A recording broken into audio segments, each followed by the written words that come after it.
यांना विनंती करतो की आपल्या सर्वांतर्फे साहेबांचं स्वागत घ्यावा.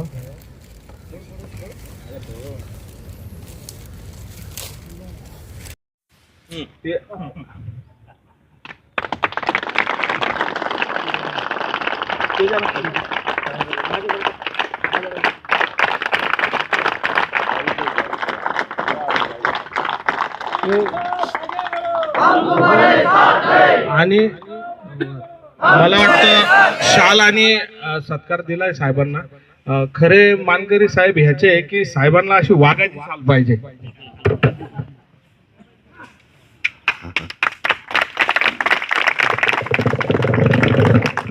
आदर्श संघर्ष योद्धा जलील साहब तुम आगे बढ़ो. ते पुष्पा पिक्चर मधला डायलॉग नाही काय, अब दिख रहा है ना माय. तर साहेब आपले हमेशा तसेच दिसतात, त्याच्यात चिंता करू नका.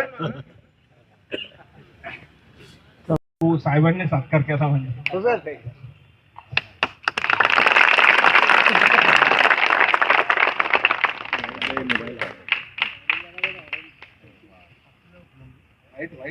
नाही रंगाचं काय हो, रंग सगळे आपले. कोणी रजिस्ट्री केलेली आहे का रंगावर असेल तर त्याने दाखवा की ह्या रंगावर रजिस्ट्री झालेली आहे म्हणून, आणि त्यांचा हक्क आहे. रंग सर्वांचे. त्याचबरोबर आपले अमरबिन हैदराबंधू आपले भाऊ तेही नगरसेवक झाले. आपल्याला त्यांचा सत्कार करायचे राहिले तर ठीक आहे, आपके खत में हमारा सलाम. आपण यामध्ये त्यांचाही सत्कार करून घेऊ. साहेब पण आमचे अरुण भाऊ पवार 100 हत्तीला एक खेटू शकणारे असे छोटे जरी असले तरी अरुण भाऊ पवार हे जाणीमानी हस्ती आहे. असं अजून साहेब काही लक्ष देत नाही का? पण साहेब त्यांच्या यात्रेला गेले होते आणि आपल्यासाठी गेले होते असं म्हणणं वावगट ठरणार नाही. आजचा गजेबनूचा मुद्दा घेतला, तो मुद्दा खरं तर माझ्या भाषणात नव्हता, पण मी घेतो. मला त्याचा चांगला अभ्यास आहे, मी त्याचे चांगले पाहिले नाही. हा विषय काय होता, हा जातीवर विषय आला होता. कोणाच्या जातीबद्दल बोलत की मी तो मुद्दा सांगतो तुम्हाला. भुगे काका लक्ष द्या. स्वर्गीय गोपीनाथ मुंडे यांचं शहरामध्ये स्मारक हवं असं लोकांची मागणी होती. त्याला साहेबांनी विरोध केला. साहेबांनी विरोध केल्यानंतर काय झालं, लोक उठले, हा जातीवादी माणूस आहे, हा जातीवादी माणूस आहे, हा माणूस होऊ देत नाही. माझ्या बी डोक्यात ते आलं की तेव्हा साहेबांचे आपले काही कॉन्टॅक्ट नव्हते, संपर्क नव्हता. आम्ही बी तेच समजायचो, जे नेते सांगायचे आम्हाला हिरवा भगवा, आम्ही त्याच्यातच पडलो. आणि आता कळालं भगवा कोणाचा आणि हिरवा कोणाचा. अरे कोणीच कोणाचं नाही, फक्त त्यांचेच ते असतात.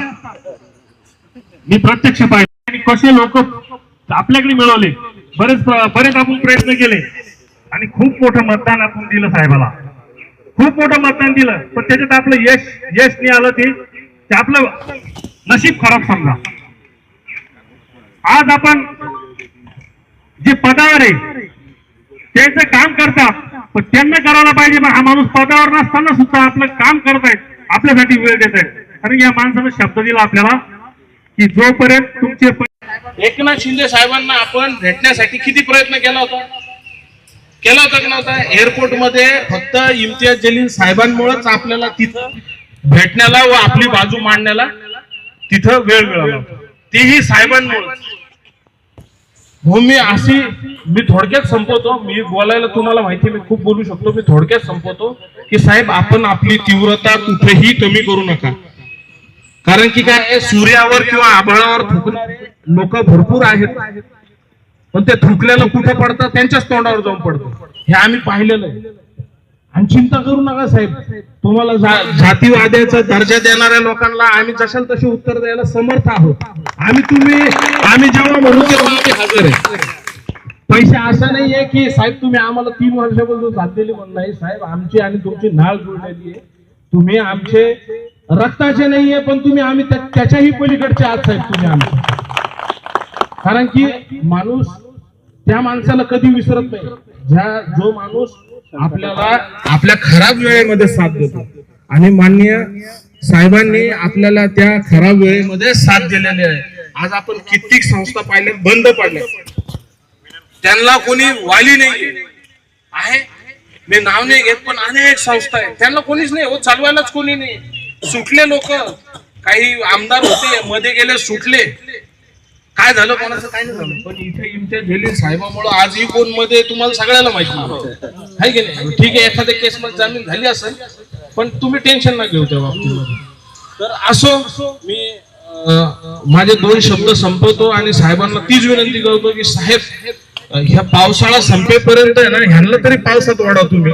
हे ज्यांनी आम्हाला आतापर्यंत बाहेर त्रास देणं चालू केलंय ना, ह्या लोकांना तुम्ही कोणत्या पद्धतीने, साहेब तुम्ही सांगा की काय करायचं आणि कधी यायचं. साहेब, आम्ही आमच्या पदरच्या भाकरी बांधून आणून आमच्या स्वखर्चाने तुम्ही जिथं सांगाल तिथं 1 घंटा पहिले पोहोचू. पुणे आयुक्त, DDR आयुक्तालय म्हणताल तर तिथे 1 घंटा पहिले पोहोचू. मंत्रालय म्हणतात तर आपण तिथेही 1 घंटा पहिले पोहोचू. या कोणत्या मंत्र्याचं घर म्हणाल आम्ही तिथेही 1 घंटा पहिले पोहोचू. आमच्याकडे हरण्यासाठी काही नाही साहेब, आमच्याकडे ही बाजी आहे आणि शेवटची बाजी आम्ही तेवढी लढणार आणि चांगल्या पद्धतीने लढणार. साहेब, आर्य पारची लढाई आपण भरपूर वेळेस खेळलेलो आहे, तुम्ही आम्हाला खिलाडी बनवून ठेवलेलं आहे आणि आम्ही कुठेही घुसू शकतो, सगळ्यांनी पाहिलेलं आहे. हे काही नाही आमच्याकडे, आम्ही जेलमध्ये बी जायला तयार आहे साहेब. काय, आम्ही कुठेही जायला तयार आहे. फक्त तुम्ही सांगा साहेब, तुमची रणनीती वापरा. कोणत्या मंत्र्याला कुठं धरायचं किंवा मंत्रालयावर जायचं, कपडे काढून तिथं आडवं पडायचं, आम्ही तीही तयारी दाखवू शकतो साहेब. आणि त्याच्यामध्ये आम्ही शब्द देतो, आम्ही मागे सरकणार नाही. बरोबर आहे, सगळ्यांचा आवाज पाहिजे. हात वर करून सांगा, सगळे तयार आहे? तयार आहे? धन्यवाद. काकाला विनंती करतो, काका तुम्ही थोडंच बोलायचं, तुम्हाला डॉक्टरने कमी बोलायचं. आणि आपण म्हणजे कुठेहीच कमी नाही पडलो. तुम्ही जिथे उतरू आम्ही तिथे खेळायला तयार आहे ना, ह्याच्या पुढेही खेळू. तुम्हाला माहिती आहे की आपल्याकडं ती तेवढी ताकद आहे आणि आपण करू शकतो. नंगे से खुदा डरे अशी म्हण आहे आणि आपण नंगेच, आपल्याकडे आहे काही नाही, जे आहे ते आपण बाजीला लावून बसलेलं आहे. बरोबर आहे. आणि राहिली दुसरी गोष्ट की जिथं कमी तिथं आम्ही, तर तसं नाहीये, जिथं कमी तिथं साहेब आहे. आणि आता साहेब आम्ही काही ठिकाणी कमी पडतोय, आमची ताकद काही ठिकाणी कमी पडतीये, म्हणून आम्ही तुम्हाला खास ह्या विनंतीवर, तुम्ही शॉर्ट विनंतीवर आलेत. आमच्या पेरण्या चालू आहे ग्रामीण भागात, तरीही शॉर्ट विनंतीवर आमचे प्रत्येक गावातून 25-25 लोकांची एक टीम बोलवली आम्ही. हे प्रत्येक गावातले 25-25 लोक आहेत आणि ते नेतृत्व करतायत तिथलचं. तर असो, MP आपल्या पतसंस्थेमधल्या जे 3 वर्ष झालेलं आहे साहेब, आपण आमच्यासाठी खूप फाईट केलेली आहे आणि हे आम्हीच नाही, पूर्ण भारताने, पूर्ण देशाने आणि पूर्ण जगाने पाहिलेलं आहे की साहेबांनी काय केलं लोकांसाठी. आता बऱ्याचशा गोष्टी घडल्या की इलेक्शन आले, इलेक्शन होते, इम्तियाज जलील, आज एवढे हिंदू लोक आहेत, आम्ही हा शब्द वापरतोय, हिंदू लोक आहेत, ते काम केलंय त्याबद्दल. सर्वांना सर्वप्रथम नमस्कार. आज खूप महत्वाची मीटिंग.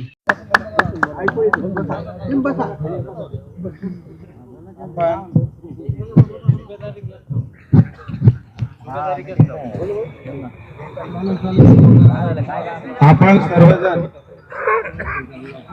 फार आतुरतेने बसलेलो आहोत आणि साहेबावरती 3 वर्षापासून जो आपण विश्वास ठेवलेला आहे, त्या विश्वासाला कुठल्याही प्रकारचे खंड होत नाहीये. आता आम्ही म्हणजे आपण साहेबाच्या माध्यमातून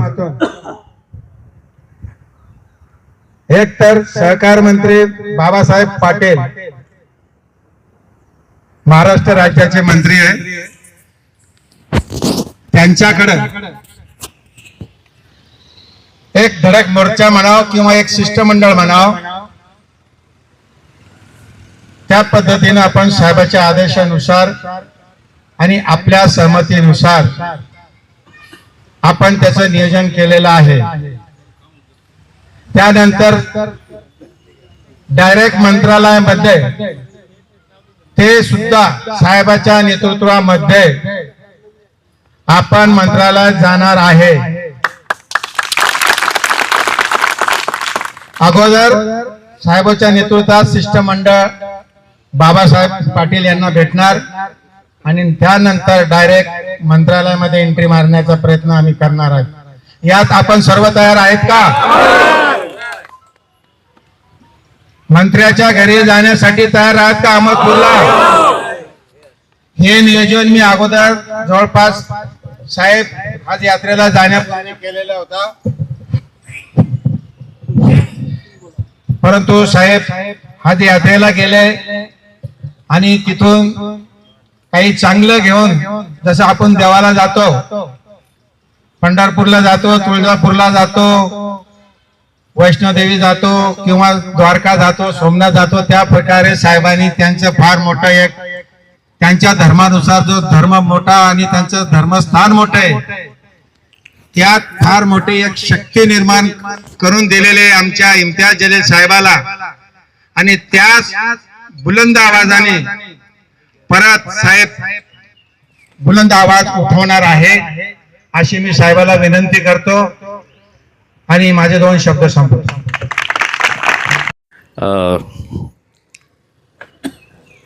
गज्जू भाऊने जेव्हा सांगितलं की 3 वर्ष झालेले आहे, तर मी पहिली मीटिंग आपली जी होती तिची आठवण आली मलाही माहीत नाही होतं की या कामासाठी आपल्याला 3 वर्ष लागेल, पण आपल्याला माहीत आहे की आपण एक खूप भ्रष्ट सिस्टमच्या विरोधात आपण लढाई लढत आहे. सर्वप्रथम मी कृती समितीचा धन्यवाद देतो की सातत्याने ते आमच्या संपर्कात असून आमच्या पक्षातले असरार भाई असू द्या, अमर बिन हैदरा असू द्या, ते सगळ्यांच्या संपर्कात आहे. मी काका जे आहे, काही दिवसापूर्वी त्यांची फोटो बघितली होती, व्हिडिओ बघितलं होतं, ते हॉस्पिटलमध्ये ॲडमिट होते, तरीसुद्धा त्यांची जे तळमळ होती,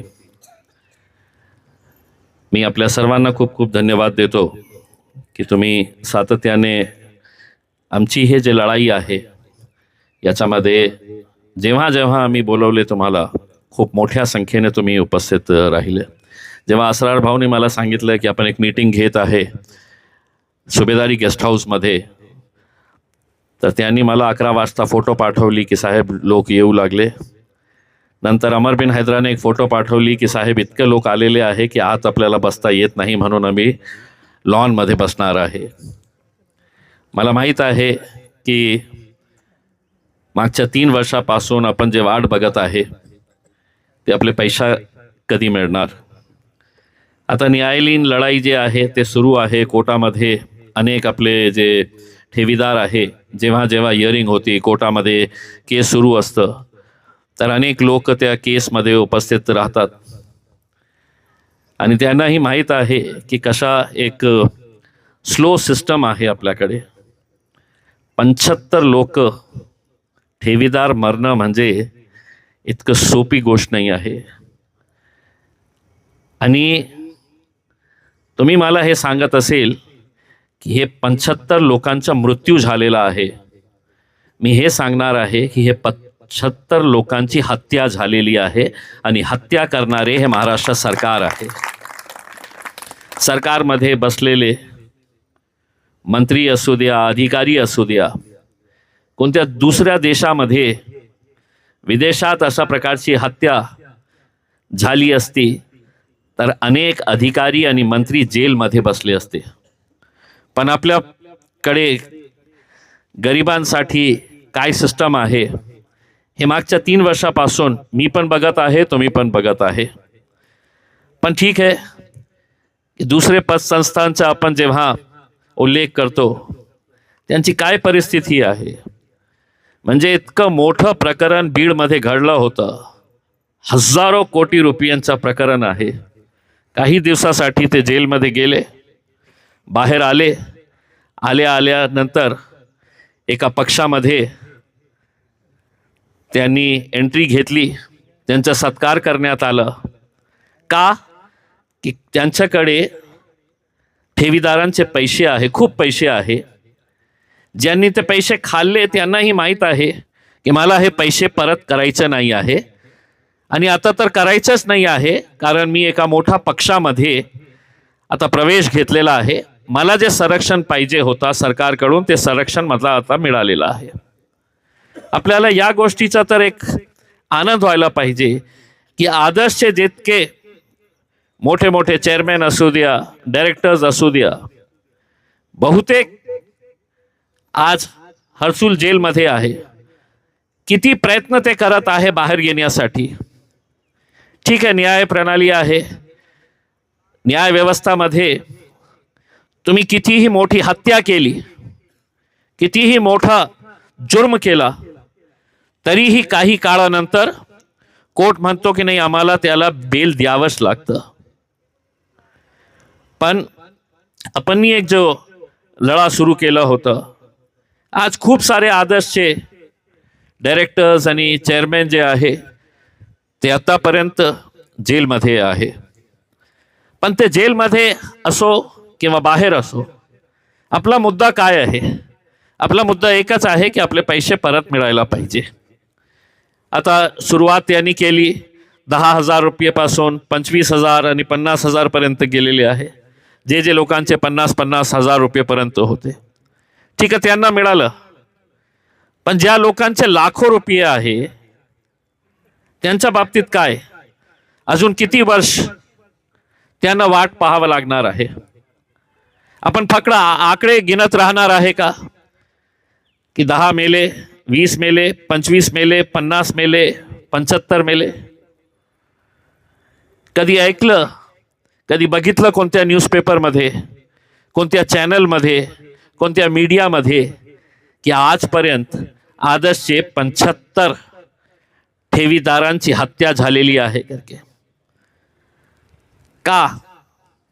कारण मरणारा जे माणूस आहे ते गोरगरीब माणूस आहे. मेलं तर चालेल, काय आहे, काय फरक पडणार आहे? सरकारवर काय फरक पडणार आहे? कशाला त्याची बातमी द्यायची आपल्याला? हेच सिस्टम आहे ज्याच्या विरोधात आपण लढत आहे. आणि ठीक आहे, आपण किती वेळ संयमाने काम करणार आहे? नहीं मिलेगा, पैसा मिलेगा, आज नहीं तो कल मिलेगा, जरूर मिलेगा. अब ये बूढ़े बूढ़े लोगों को जब मैं देखता हूं, वयोवृद्ध महिलांना, पुरुषांना जेव्हा मी बघतो, त्यांच्यावर काय वेळ आली असेल की पैसा आमचा हक्काचा कोणीतरी घेऊन पळाला. आता आपल्याला घर बांधायचं होतं, मुलीचं लग्न करायचं होतं, आपलं स्वतःचं, काही वेळ आली तर ऑपरेशन कोणाचे करायचे आहे. हे पैसे कशासाठी जमा केले होते? याच कारणासाठी जमा केले होते कि बुढ़ापे में किसी के सामने हाथ फैलाने की जरूरत नहीं पड़े. हम अपना पैसा मेहनत से कमाकर अपने लिए इस्तेमाल करेंगे. हे खरी गोष्ट आहे की मागच्या काही महिन्यापासून थोडासा बिझी असल्यामुळे मग हज यात्रेसाठी, वैसे हज के ऊपर या आप अपनी यात्रा के ऊपर जब जाते हैं तो सिर्फ अपने लिए दुआ नहीं मांगते हैं. मैंने भी उस हज के ऊपर गया तो अपने देश के लिए दुआ मांगी और अपने देशवासियों के लिए दुआ मांगी. अब सवाल ये है कि हम कब तक ऐसे ही बैठे रहे, मैं आपको आश्वासन देता रहूं, फिर कोर्ट में पता चलता है कि आज हियरिंग हो गई तो जज साहब ने कहा कि अब अगली हियरिंग जो है वो 15 दिन के बाद, फिर 15 दिन के बाद पता चलता है कि आज के दिन जज साहब छुट्टी पे है. फिर हियरिंग होती है तो पता चलता है जज ही बदल गया है. अब नया जज जो आया है उसे पूरा केस समझना है. ये सब प्रक्रिया आप हर रोज देख रहे हैं. पिछले 3 साल से लगातार आप ये सब देख रहे हैं. अब हम ऐसे ही प्रक्रिया अगर चलते रहेंगे तो वो दिन दूर नहीं है कि जब हम अगली बार यहां पर मिलेंगे तो पवार साहब खड़े रहकर कहेंगे कि अब 75 लोग नहीं, मरने वालों का आंकड़ा जो है वो 100 तक पहुंच चुका है. गज्जू भाई ने कहा है कि मैंने अपना क्या नहीं कम करना चाहिए, तीव्रता। गज्जू भाई मुझे उस रोल में देखना चाहते हैं जैसा भड़कल गेट के ऊपर जब पुलिस वालों ने कहा था कि इसके आगे नहीं जा सकते हैं,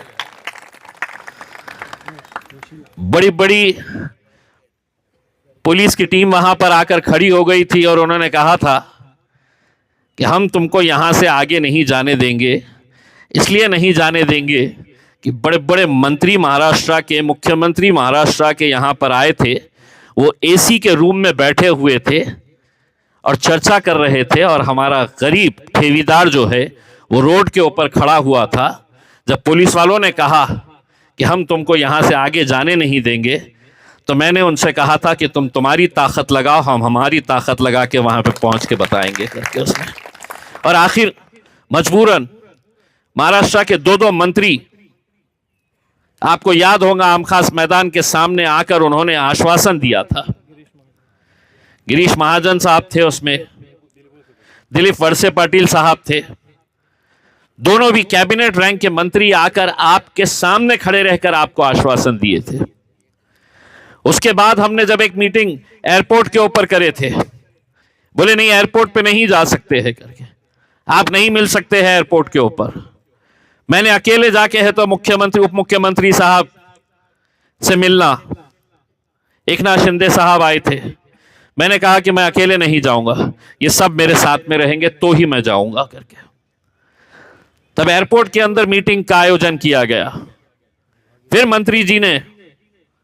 मंत्री जी ने आश्वासन दिया, अधिकारियों को कहा कि हाँ इनका क्या है करवा दो करके। उसमें कोई उसमें जो सीरियसनेस होना चाहिए, जो संजीदगी होनी चाहिए, जो उसका महत्व समझना चाहिए, अधिकारियों ने भी सुना। हाँ ठीक है साहब हम करते हैं, हम भी बाहर वो भी बाहर। विभागीय आयुक्त कार्यालय के ऊपर क्या हुआ था आप भी लोग अच्छी तरह से जानते हैं। हमको हमारा अधिकार मांगने के लिए गुनहगार साबित कर दिया गया कि तुम आ नहीं सकते हैं अंदर, हम लॉक लगा देंगे विभागीय आयुक्त कार्यालय को। उस वक्त के जो विभागीय आयुक्त थे उन्होंने कहा कि मैं इतने सारे लोगों से नहीं मिलूंगा, मेरे कैबिन में 5 लोग आना चाहिए, तुम्हारा जो निवेदन है वो निवेदन 5 लोगों ने आके मेरे कैबिन के अंदर देना, क्योंकि मैं एसी कैबिन के अंदर बैठा हुआ हूं, मैं बाहर नहीं आऊंगा। हम लोगों के ऊपर उस वक्त लाठी चलाई गई, आंसू गैस फेंके गए। उस वक्त की हालात क्या थे आप लोगों ने देखा था, महिलाएं गेट कूद कर गई। नतीजा क्या हुआ कि केसेस हमारे ऊपर लादे गए। आज भी ये केस हम लड़ रहे हैं कोर्ट में। क्या कि हमने सरकारी कामात अडथळा निर्माण केला, 353 ची कलम लावली, सरकारी कामात अडथळा। जेव्हा जे विभागीय आयुक्तांची जबाबदारी, विभागाचा प्रमुख या नात्याने आमची एकच मागणी होती की आम्ही तुम्ही बाहेर या, निवेदन घ्या आणि सरकारच्या वतीने जे तुम्हाला सांगायचे आहे ते सगळ्यांच्या समोर सांगा। 8 तास आम्ही सगळे लोक बसले होते तिथे, 8 तास। पुलिस के वरिष्ठ अधिकारी मला येऊन सांगायचे कि साहब वो नहीं आएंगे, आप चलिए अंदर। मैंने कहा वो क्या, उनके अच्छे भी आएंगे बाहर। आणि आले ते,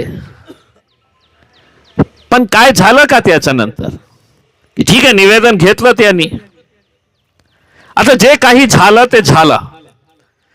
आपली तीव्रता आणि विशेषकर माझी तीव्रता मी पुन्हा दाखवणार त्यांना। आणि याची सुरुवात आपण सर्वप्रथम सोमवारी एक डेलिगेशन, सर्वांसाठी नाही, आपण ज्या कोर्टमध्ये हे हिअरिंग सुरू आहे त्यांचे जे प्रमुख जज जे आहे, प्रिन्सिपल जज, एका मिनिटासाठी अजान होऊ लागली। हिअरिंग 20 दिवसानंतर, 15 दिवसानंतर, 25 दिवसानंतर 1 महिन्याच्या नंतर हे हिअरिंग होतो.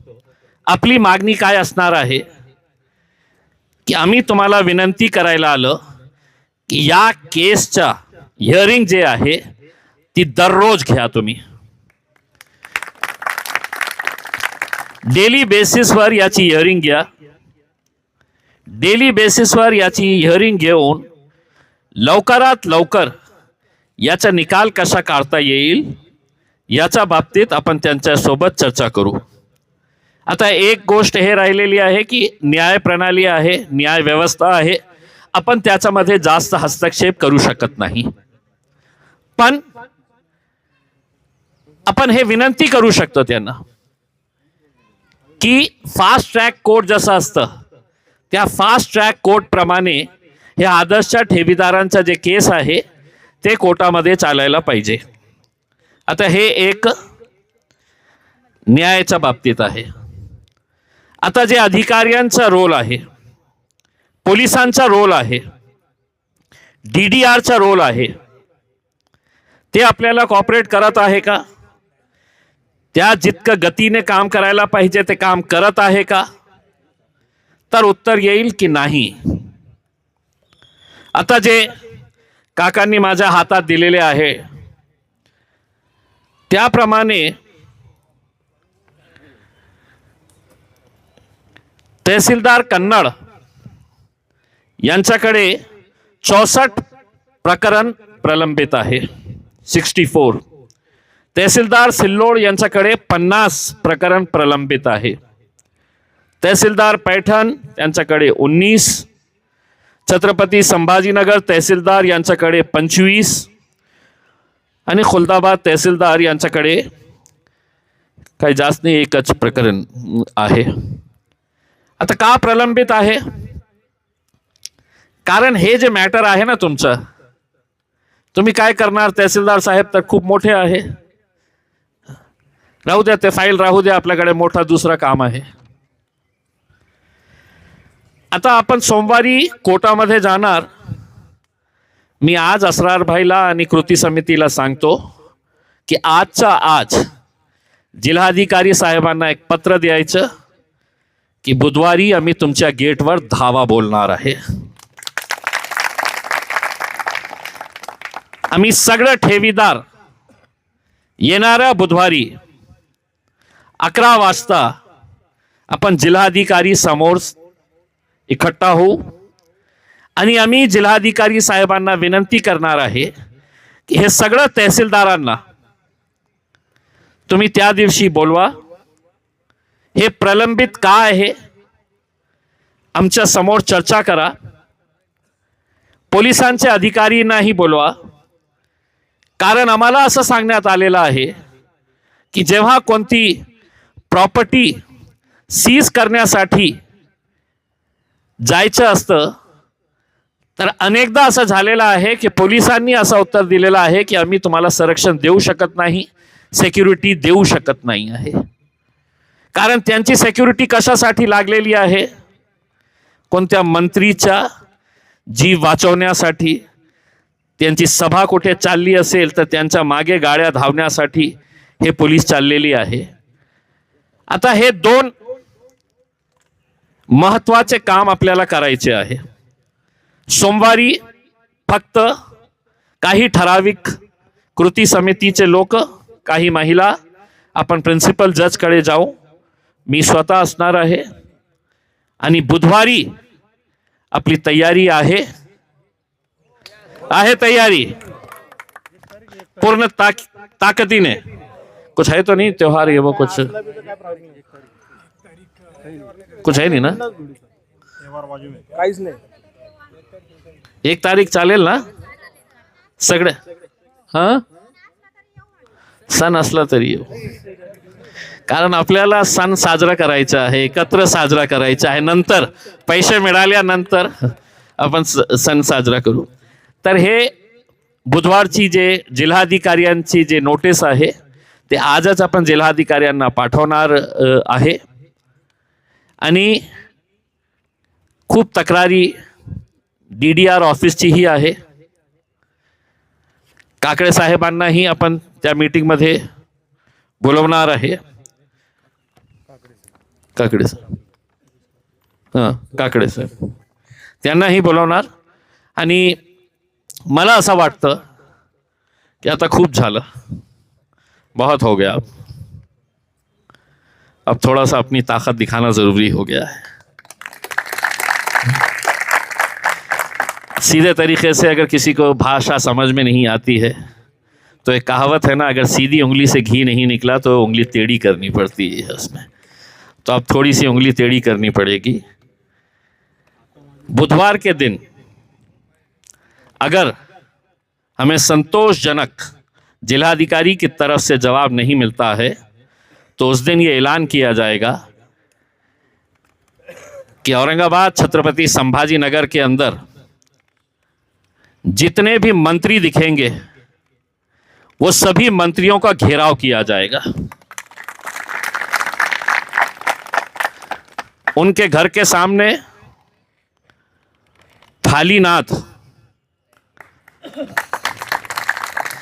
थाली बजाकर उनको नींद से जागरूक किया जाएगा.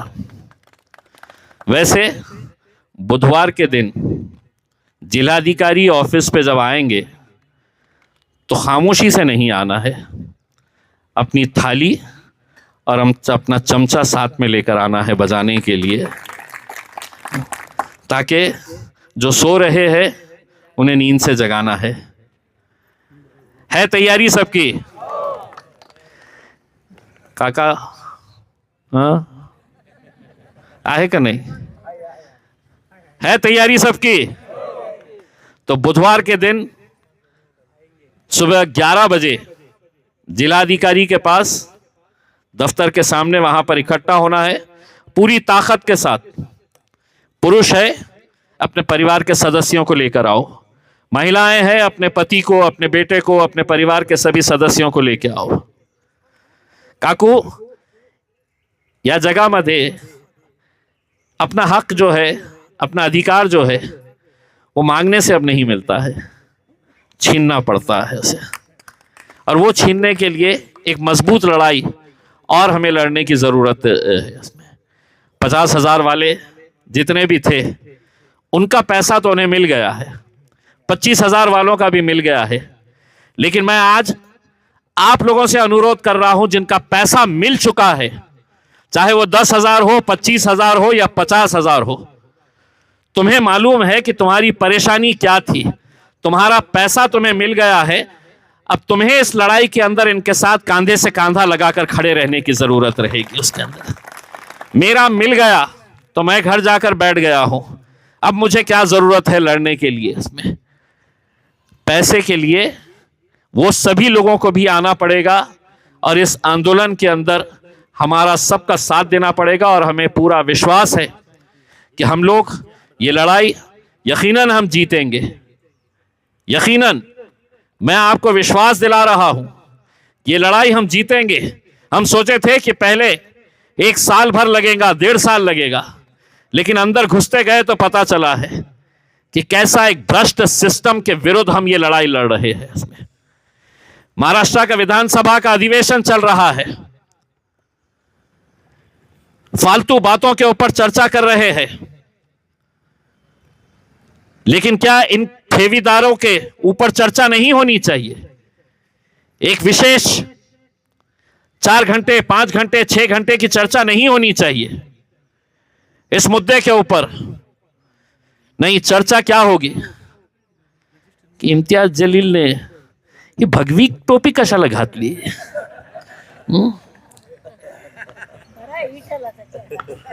हे चाललं. सबको यही रंगों के अंदर उलझा दो, सबको बांट दो की हे या जातीचा, या जातीचा, या जातीचा, आणि आपली राजनीति चलाते रहो उसमें. लेकिन अपन यहां पर कोई जाति धर्म के नहीं है, अपन सब भारतीय है, देशवासी है, जिसका हमें अभिमान है, गर्व है. और ये लड़ाई हम एक भारतीय होने की हैसियत से हम कर रहे हैं और हमें पूरा यकीन है, पूरा विश्वास है कि ये लड़ाई हम यकीनन जीतेंगे. बस इंतज़ार आपका भी अब ख़त्म होना चाहिए और हमारा भी ख़त्म होना चाहिए. क्योंकि मुझे किसी ने कहा था कि एक मर्तबा मेरे पैसे मिल गए तो मैं आपको खेत के ऊपर बुला के खाना खिलाऊंगा, तो मुझे वो खाने का इंतजार है उसमें। दमाले काका, मैं इंतजार हूं कि तुम मुझे कब बोलेंगे कि भैया खाना खाने के लिए आओ करके उसमें। हाँ, तो मेरी ख्वाहिश यही है, वरना मेरे पास तो कुछ आने वाला नहीं है, मैं तो ठेवीदार हूं नहीं उसमें। तो मैं इसीलिए लड़ रहा हूं कि मुझे आपका खाना खाने के लिए मिलेगा, आपके खेत के ऊपर आके खाना खाने के लिए मिलेगा। इसीलिए मेरे सभी साथियों, मैं आप लोगों से हाथ जोड़कर विनती कर रहा हूं कि उम्मीद मत हारिएगा। हम लड़ने वाले लोग हैं, लड़ेंगे और अपनी जीत हम हासिल करेंगे। यही विश्वास आपको दिलाने के लिए मैं आया हूं। बहुत बहुत धन्यवाद। जय हिंद, जय महाराष्ट्र। या बैठकीमध्ये ठरलंय आणि तुम्ही आंदोलनाला दिलेला आहे. काय आहे की आता 3 वर्ष झालेले आहे, आम्ही हे लढा सुरू केलं होतं आणि या 3 वर्षामध्ये जे छोटे ठेवीदार होते, ज्यांचे 10,000 रुपये, 25,000 रुपये, 50,000 रुपयेपर्यंत होते पैसे, ते अनेक लोकांना, म्हणजे हजारोंच्या संख्येने लोकांना त्यांचे पैसे परत मिळालेले आहेत. पण जे मोठे ठेवीदार आहे, 50,000च्या वर जे आहे, लाखोंच्या जे ज्यांचे ठेवी होती त्याच्यामध्ये, त्यांचे पैसे कधी मिळणार? आता हे न्याय प्रोसेस एक सुरू आहे. आज एक हिअरिंग होतो, नंतर त्याची हिअरिंग एका महिन्यानंतर, 15 दिवसानंतर होतो. आत्तापर्यंत 75 लोकांचा जीव गेलेला आहे, त्यांचा मृत्यू झालेली नाही आहे, त्यांची हत्या केलेली आहे या सरकारने. आणि या सरकारमध्ये बसलेले मंत्री असू द्या किंवा जे अधिकारी आहे, जे सुस्त गतीने जे काम करत आहे, त्याच्यामुळे आज त्यांच्या हक्काचा पैसा त्यांना मिळत नाही आहे. आणि आम्ही त्यांना खूप वेळ दिलेला आहे.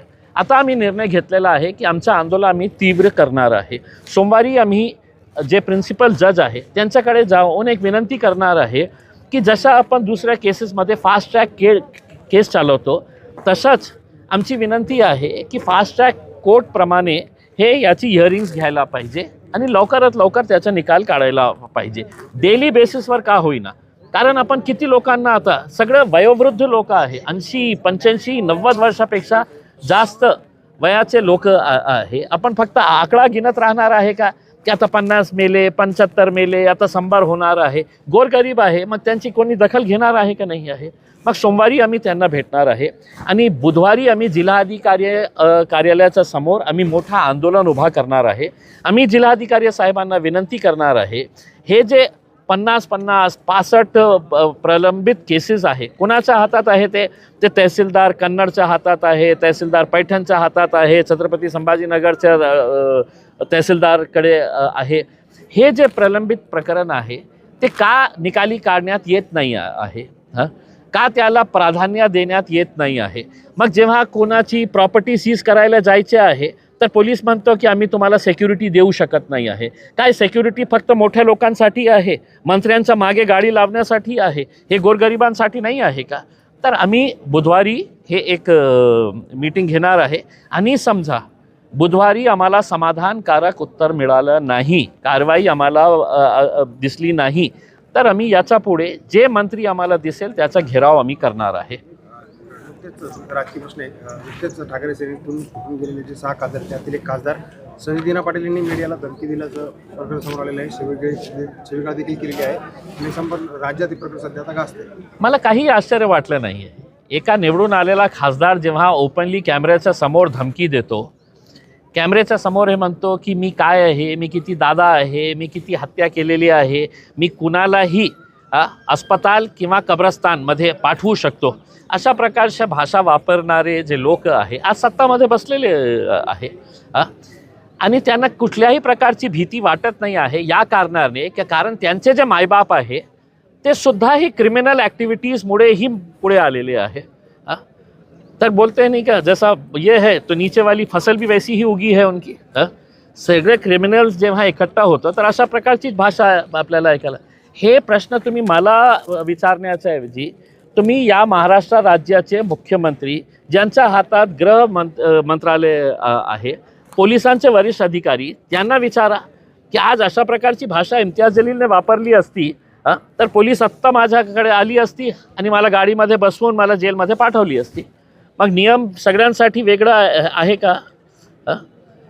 तर नियम सगळ्यांसाठी बरोबर असेल तर त्यांच्यावरही कारवाई व्हायला पाहिजे. आणि पत्रकारांना दमदाटी करून काय आहे तुम्ही? तुम्ही पैसे घेऊन एका पक्षातून जेव्हा तुम्हाला लोक निवडून देता तर या कारणाने देता की आम्हाला हे पक्ष आम्हाला पटवत नाही म्हणून आम्ही तुम्हाला मतदान करत आहे, तुम्हाला निवडून देत आहे आणि निवडून आल्यानंतर तुम्ही पैसे घेऊन या पक्षातून त्या पक्षामध्ये त्या पक्षातून या पक्षामध्ये उडी मारणार असेल तर लोकांचा विश्वास या लोकशाहीमध्ये राहणार कशा?